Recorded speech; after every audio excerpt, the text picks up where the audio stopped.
L'avant-dernier prix est un prix, vous verrez, qui est décerné à une personnalité à laquelle on voulait vraiment rendre un hommage tout particulier.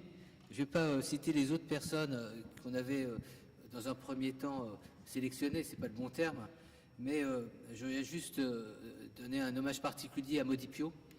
J'espère qu'un jour, d'ailleurs, les gens qui sont sur notre listing, en général, ils peuvent revenir. C'est-à-dire, rien n'indique que Maudy Piot, présidente de l'association Femmes pour le dire, Femmes pour agir, ne soit pas un jour primée. Elle est déjà moralement, je vais le dire publiquement, c'est une personne très exceptionnelle. Et je vous incite, surtout dans le contexte actuel, à regarder son site. C'est un site assez exceptionnel. Je vais donner la parole à Valérie Depatte, qui est juriste, qui est conseillère de l'espace éthique, pour les aspects notamment juridiques, et qui va présenter le récipiendaire du prix éthique et société. Valérie, si tu veux nous rejoindre.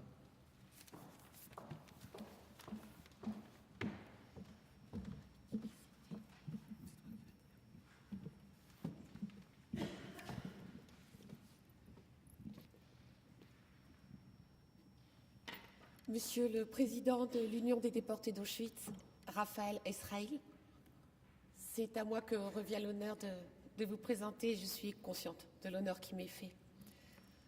À l'âge qui à l'époque n'était pas encore celui de la majorité, dans la France qui subissait la guerre, vous avez décidé d'entrer dans la structure de résistance mise en place par les éclaireurs israélites. Vous êtes devenu celui que vous désignez comme un faussaire.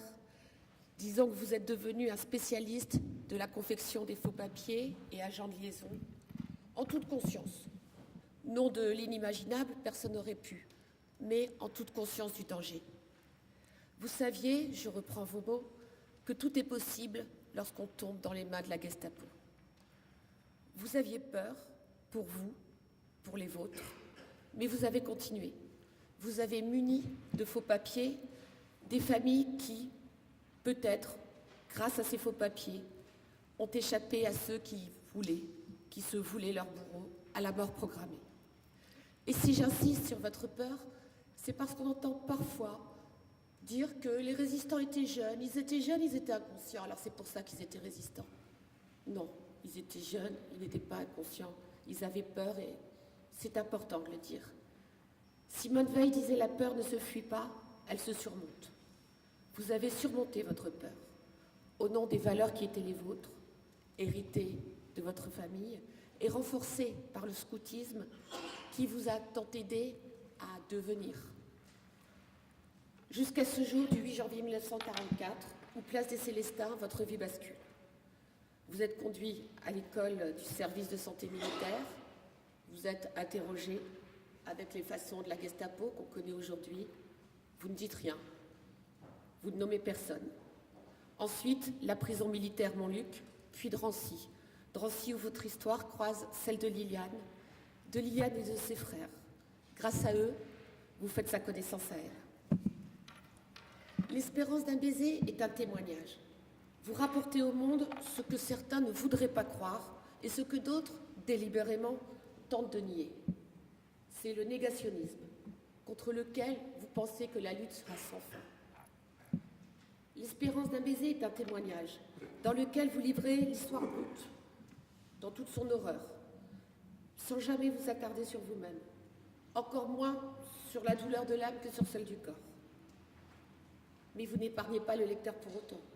Vous décrivez la logique concentrationnaire, dirigée par la haine folle, aveugle, structurée par la déshumanisation.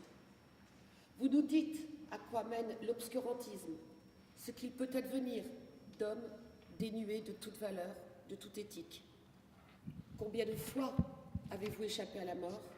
Combien d'amis, combien d'hommes, combien de femmes et d'enfants avez-vous vu partir vers la mort? Puis l'évacuation d'Auschwitz, la marche de janvier 1945, le voyage de plusieurs jours dans un wagon que vous décrivez comme un tombeau roulant, parce que les personnes qui s'y trouvaient enfermées décédaient.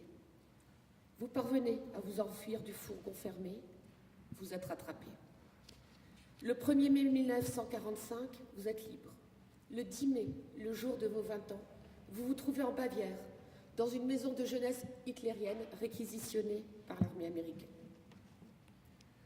De votre vie après la guerre, nous nous savons que vous avez retrouvé Liliane, que vous êtes entré dans la société Gaz de France. Vous y avez fait carrière, notamment dans la formation à la nouvelle industrie, où vous inventez l'autodiscipline pour les jeunes. Le reste de votre vie privée vous appartient. L'espérance d'un baiser s'inscrit dans le travail que vous avez entrepris depuis longtemps maintenant, le travail de mémoire, de transmission.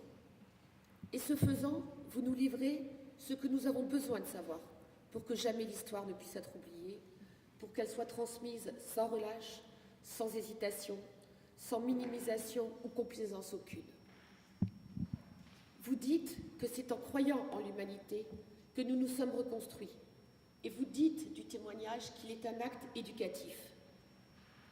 Pour que l'inhumanité, pour que l'inhumain par les hommes ne puisse se reproduire, vous croyez en la culture, en la connaissance, en la transmission de l'histoire et en l'enseignement des valeurs. Ces valeurs, ce sont tout d'abord l'humanité et l'universalité, comme autant d'armes contre l'obscurantisme. Chaque jeune Européen doit connaître les droits de l'homme, vous nous l'expliquez. En même temps qu'il doit savoir que ces droits de l'homme, dont il doit être pétri, ne sont jamais acquis.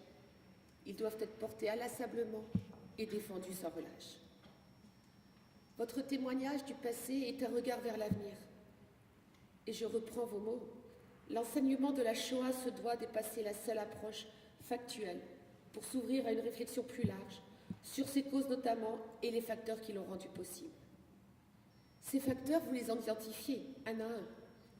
L'abandon des droits de l'homme, le nazisme, son idéologie, l'organisation politique qu'il a engendrée, l'antisémitisme, la haine, la violence, le meurtre.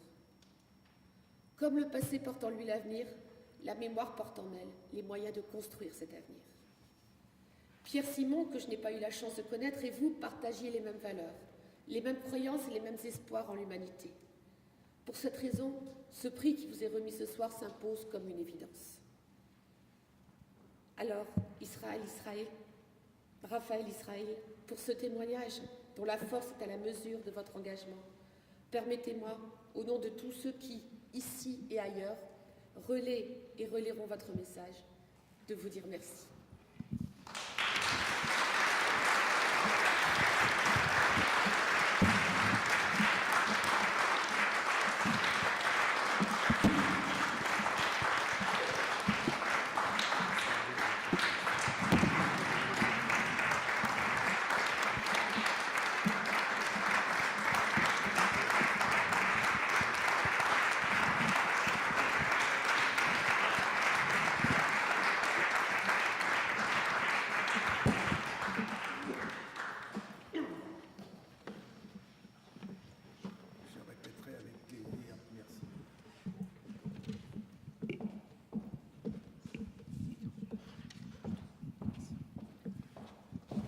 J'ai sans doute aujourd'hui le privilège de n'être pas le plus jeune des primés.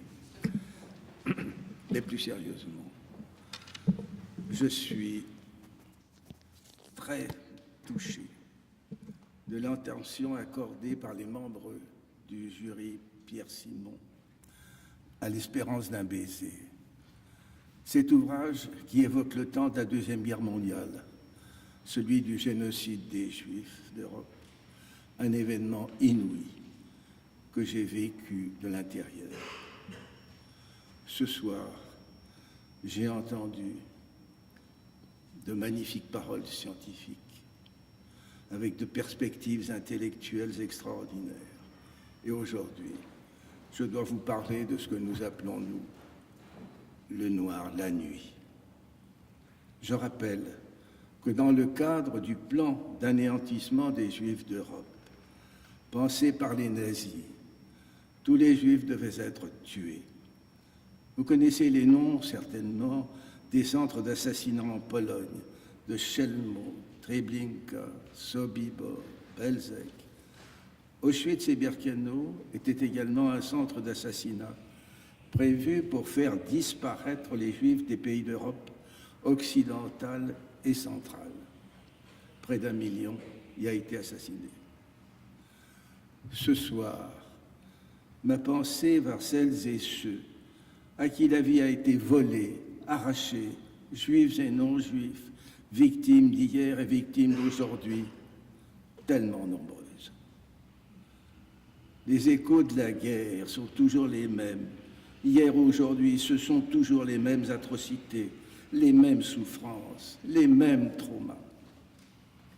La guerre existe depuis l'aube de l'humanité.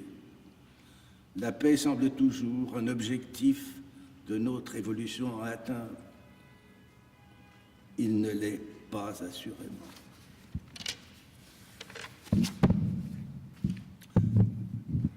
Dans cet ouvrage, L'espérance d'un baiser, j'ai souhaité apporter une petite pierre à une œuvre de paix poursuivie depuis toujours par les femmes et les hommes de bonne volonté.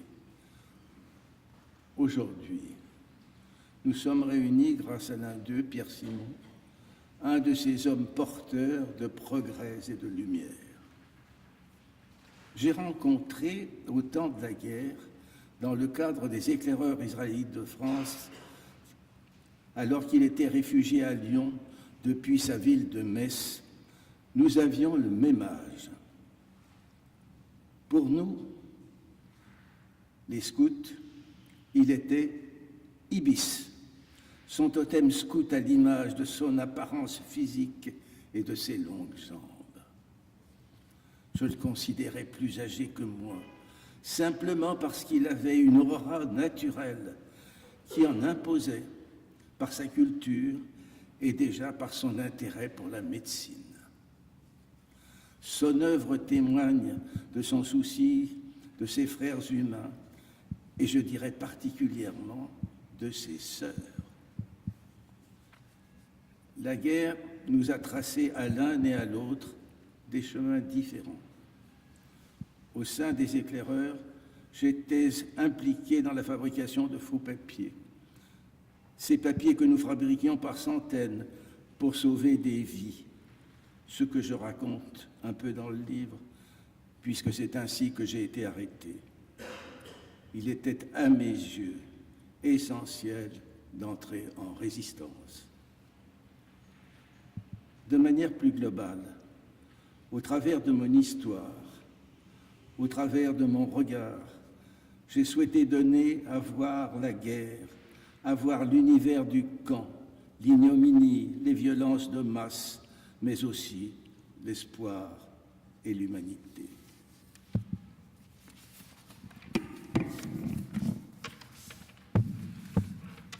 Cette histoire et mon expérience de la vie en général me font dire aujourd'hui que si tout homme est digne de respect, tous les humains ne sont pas pour autant habités par une même humanité. L'humanité, c'est aussi pour moi un degré de conscience de soi en notre condition exceptionnelle d'être vivant. Quelquefois, on la perd, cette humanité, et on peut aussi la retrouver. Parmi nous, certains êtres humains peuvent tuer, violer, torturer, réifier leurs frères humains, nier leurs conditions, ce qui peut conduire, comme dans les camps, sans aucun cas de conscience, à les assassiner, à les réduire, ces personnes, à l'état d'esclaves, de cobayes, comme l'ont fait les nazis. Le pire, c'est lorsque de tels êtres humains parviennent à conquérir le pouvoir. Cela s'est passé avec les nazis. Ils n'étaient pas les premiers assassins de masse. Ils n'ont malheureusement pas été les derniers. Dans notre intérêt, j'ai une pensée pour la population syrienne. Ce qui se passe actuellement dans ce pays est une honte pour l'humanité et nous enjoint d'éviter une conception trop angélique de l'histoire humaine.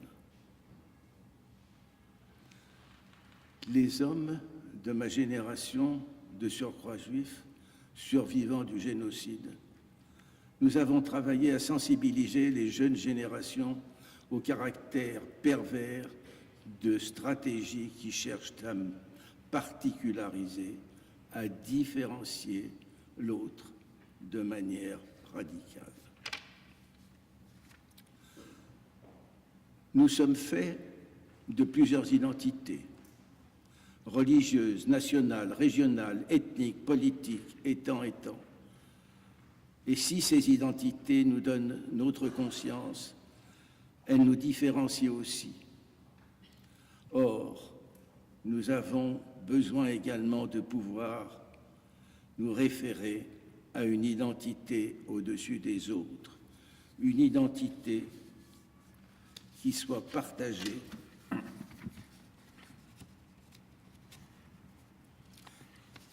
et commune, en laquelle chaque être peut se retrouver, respecter l'autre et être respecté. Une identité qui relève de l'universel en quelque sorte. C'est d'ailleurs tout le sens du travail réalisé par les institutions telles que l'ONU et l'UNESCO. Pour faire comprendre la nécessité de cette identité partagée et combien celle-ci est noble pour l'humanité, je crois particulièrement au rôle de l'éducation. Depuis des décennies, au sein de l'Union des déportés que je préside, nous avons travaillé en direction de l'institution scolaire avec les enseignants et les jeunes. Le défi éducatif est grand, mais il est primordial dans un monde qui ressemble désormais à un patchwork culturel où les migrations s'intensifient, donnant naissance à un extraordinaire mélange des cultures, un patchwork qui va se renforcer. Je crois en la perfectibilité de l'homme et je crois qu'il parviendra un jour à s'élever au-dessus de la violence. Je crois là qu'il y a une belle perspective éthique. Travaillons en sorte pour qu'il en soit ainsi. Merci.